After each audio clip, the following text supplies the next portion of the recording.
Good evening. I'm Howard Vicini, and this is My Country. I'm here tonight to talk about some very personal experiences and how they relate to my feelings about watching the disaster in Southern California this week. On the eve of December 27, 1960, I stood as an 11-year-old boy with my parents and my brother and sister, watching as our home burned. The image of our Christmas tree flaring in a front window is an image that's as fresh in my mind tonight as it was when it happened. It isn't really the loss of material goods, but the security and stability they represent that stays with you. And I have to wonder how many children, how many families, how many people are learning that lesson in Southern California this terrible week. The other thing I remember vividly is how our community responded. We had only moved to our small town in northwestern Pennsylvania about 6 months earlier, yet they responded in many ways as if we were family.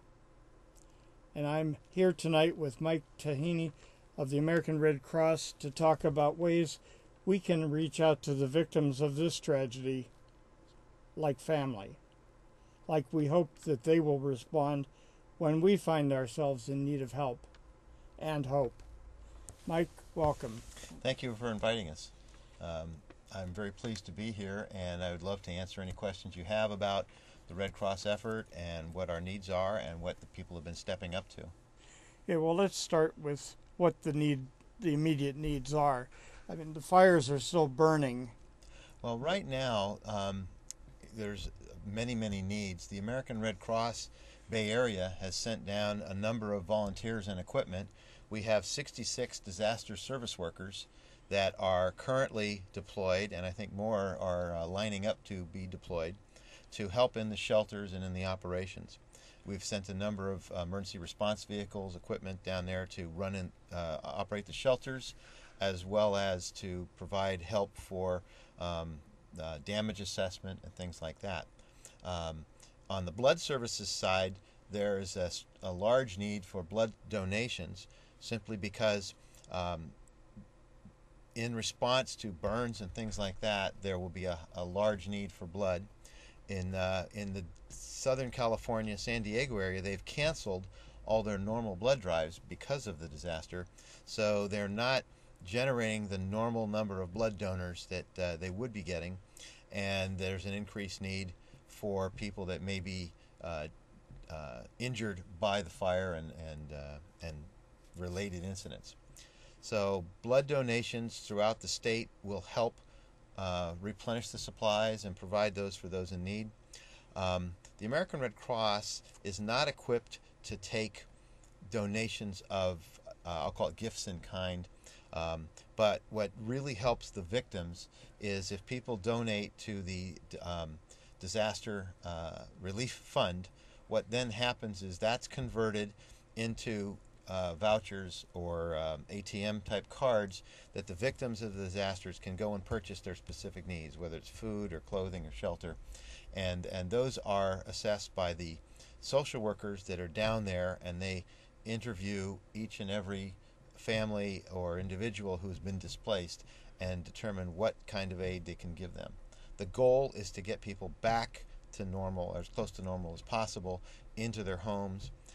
There's a lot of other kits, because people that may not have been burned out of their home may need to do a lot of restoration, so there's kits with shovels and cleaning equipment and everything like that. So it's a large effort. Literally an army of volunteers is needed, and the American Red Cross Bay Area has supplied a large contingent to go down. Let's back up to this issue of volunteers, because I went through this experience volunteering for the Red Cross after another disaster.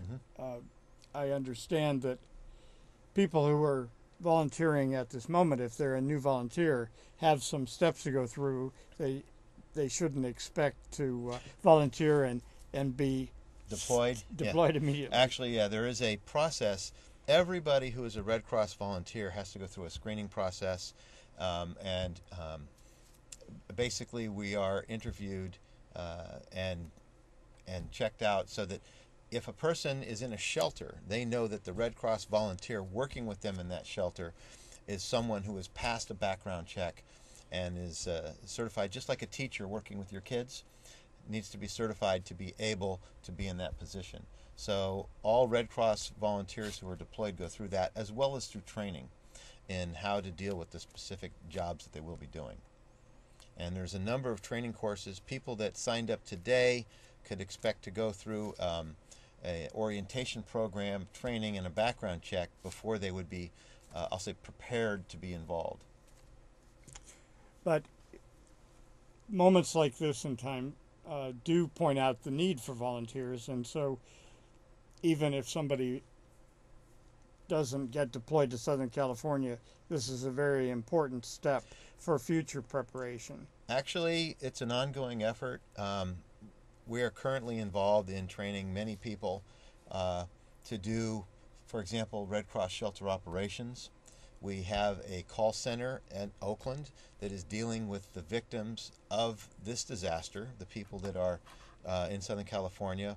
When they place that phone call, there's call centers in Oakland and in other places to support their requests and help get them, I'll say, back to whole as soon as possible.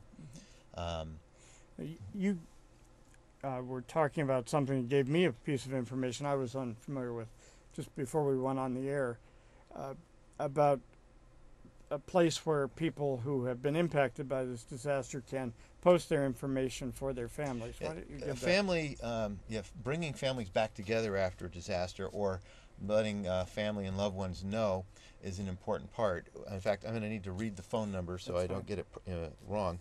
But the safety and well-being registration. The Red Cross urges all those who have evacuated or who expect to evacuate to register their well-being on the Red Cross Safe and Well website. And that is available on the www.redcross.org, which I believe you have posted on the Actually, program. we're displaying the Bay Area Red Cross. Right. And through website. that site, they can reach these other websites. The Internet tool allows people in disaster-affected areas to register their well-being using several pre-scripted messages. Family and friends can then log on and search for registered individuals to learn of their whereabouts and safety. People without access to a computer or electricity or connectivity can call the Red Cross at 1-800-RED-CROSS for help registering or to contact a loved one to register on their behalf. Now, one item of note is that the Safe and Well website safeguards the privacy of all disaster victims, and although these messages will be viewable by friends or family who conduct a successful search, the site does not reveal a specific location or contact information. So this is more or less a bulletin board where people can make contact and at least get some assurance that the person is in a safe location. In a safe location, they are sheltered, and then it would provide an opportunity for them to get in contact. In fact, one of the things that we emphasize consistently, and especially a campaign here in the Bay Area, is the Prepare Bay Area campaign. And there's similar preparedness campaigns throughout the state. Prepare Bay Area asks people to make a communications plan, to build a emergency kit, and to get training. And if those three steps are taken, then that individual, or hopefully people who prepare their families, will be much better off to deal with the kind of emergencies we're seeing down in Southern California, and what we define here as the inevitable earthquake that could affect the Bay Area. We're hoping that with preparing the communities here in the Bay Area, we can mitigate the impact of any kind of disastrous earthquake, fires, floods, whatever type of disaster, and we seem to have a regular supply of disasters. That's right. I don't think we go a year without at least some major ones, and that level of preparedness will help reduce the risk to ourselves and our families of sort of being caught off guard. In past years, there have been rather sensationalized news stories about funds that come in and whether they're being used for an immediate disaster. How does this process work? I think the most of this is a matter of confusion more than it is. Okay, the best way problem to help victims in a disaster is to donate to the American Red Cross Disaster Relief Fund. Now, when the Red Cross receives funds, they can designate, the donor can designate where that's to be used. And I'll use this example. If it comes to the Disaster Relief Fund earmarked for the Southern California fires, it'll go to the Southern California fires. If it goes to the San Diego fire, it'll only can be used for San Diego. So in terms of what's most efficient for Red Cross is if it's donated to the Disaster Relief Fund, and the Red Cross looks at how we're approaching any disaster and then determines where the greatest need is. People frequently donate to the American Red Cross Bay Area and earmark it for local disaster, or they can send it and let the National Red Cross determine how it can be used nationally. So if people back in the eastern United States donate to the Disaster Relief Fund, then the national headquarters looks at the disasters that are happening throughout the United States, whether it's a tornado or a hurricane or our fires, and figures out where they need it the most in terms of fighting disasters.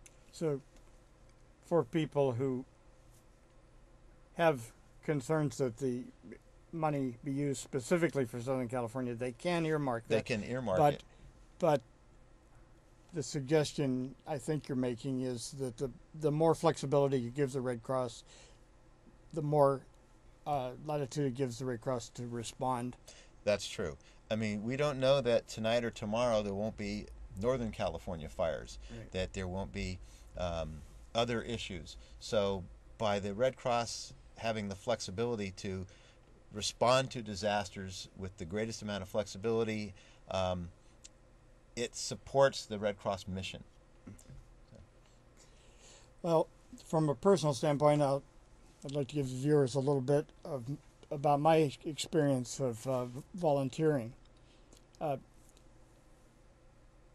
In order to prepare to be a responder here locally, I went through class in food preparation, in another one in how to interview people at the scene of a disaster, various things. These classes, at first, because I have a background in food preparation and things, it seemed redundant with my educational experience, but I'll tell you, I did find them very useful, informative, and they were done in a fashion that didn't waste my time. Is the thing that I would like to stress to people. I do feel better prepared, even though I'm not currently volunteering because of health issues. I do feel better prepared to help my neighbors and so forth because of going through this experience. So I highly recommend that to anyone who's listening. But I also want to talk about how people might be, how activists might bring together a group of people to respond. Well, in this is not just Red Cross, but in our area, whether it's San Francisco or in the Bay Area, the fire departments have excellent programs. In San Francisco, we call it NERT, right, Neighborhood Emergency Response Team Training. Many of the Red Cross volunteers are also NERT trained. In other communities, it's called CERT. The kind of person that helps prepare themselves in their neighborhood, that follows the steps of the Prepare Bay Area campaign of, like I mentioned before, of having a communications plan, of building an emergency kit, and of getting the training. If you take those steps, do it for yourself and your family, then encourage your coworkers and neighbors to do it, you find that that is the greatest effort that can help prepare communities.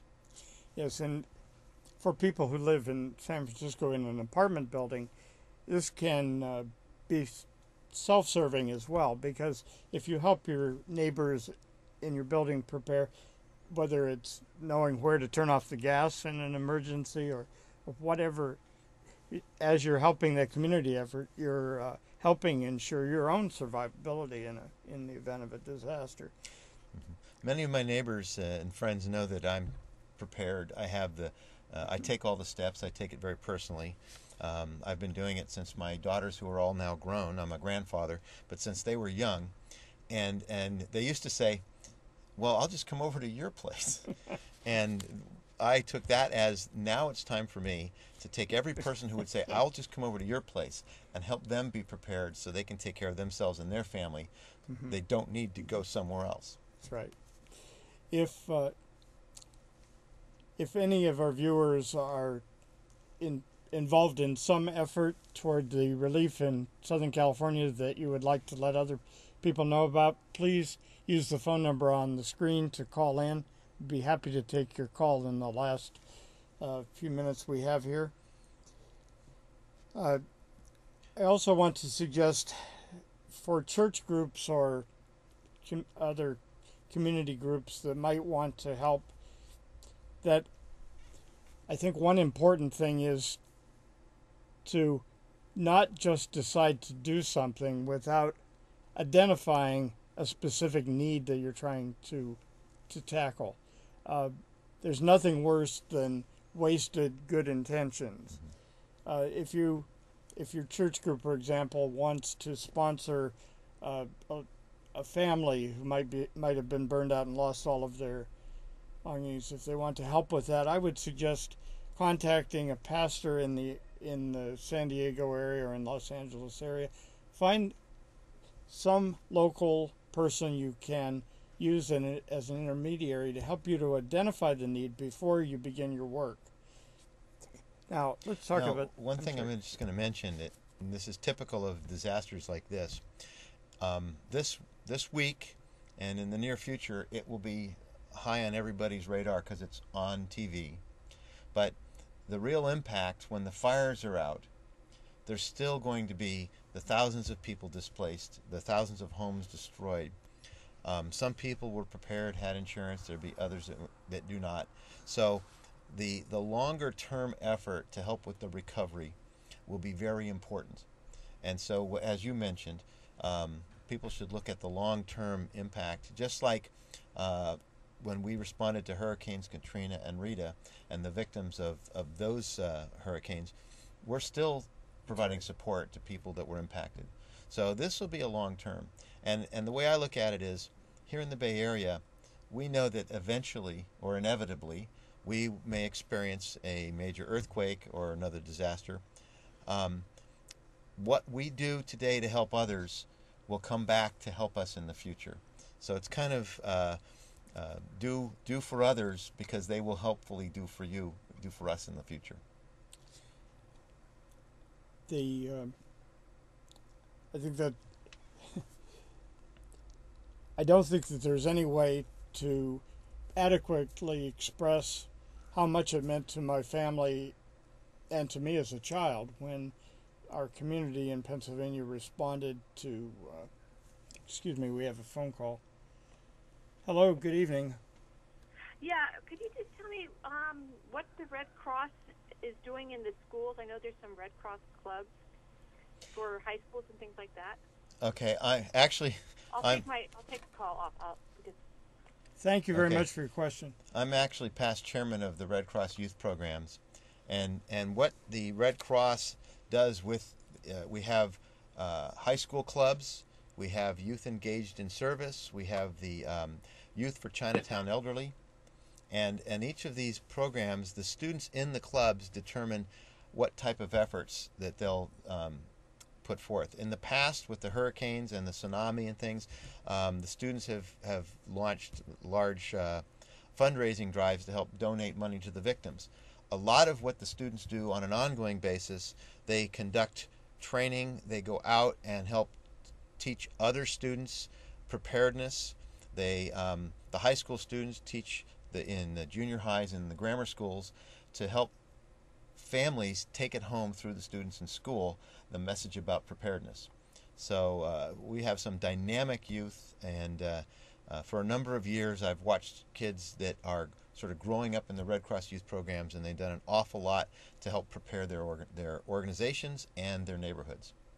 Thank you. I want to get back to the blood drive for just a moment. because I've been hearing the news reports in the last few days about the need for blood. However, because San Francisco is served by the Blood Centers of the Pacific. there's a little bit of confusion, and even when I called them versus the message I got from the American Red Cross, there was a little bit different story coming from both. So you have already begun sending blood south, isn't that right? Yeah, I believe there was 1,800 units that was sent down. The best thing people can do if they're eligible to donate, which I believe is age 17 and over, and 110 pounds and over, they can contact, and I have the number written down here. It's not on your screen. 1-800-GIVE-LIFE, or 448-3543. That'd be 1-800-448-3543. And they can get this And number off the website as well. Yes, off the Red Cross website, or www.beadonor.com. That would provide them information about donations and how they can supply blood. Right now, blood donations go into the blood bank. You can't earmark blood the way you can earmark fund donations of funds. But the important thing is the blood centers of the Pacific did tell me today that they have not received a request as of this time, but that they will be shipping blood to Southern California if they receive a request for it. We have about 15 seconds left. Is there anything you would like to say? Well, I would say that, whether it's Blood Centers of the Pacific or the American Red Cross Blood Services, the idea is to generate more blood donors to make the pie bigger, because that's something we can always use more of. It's a resource that can't be gotten anywhere else. Thank you very much. Thank you.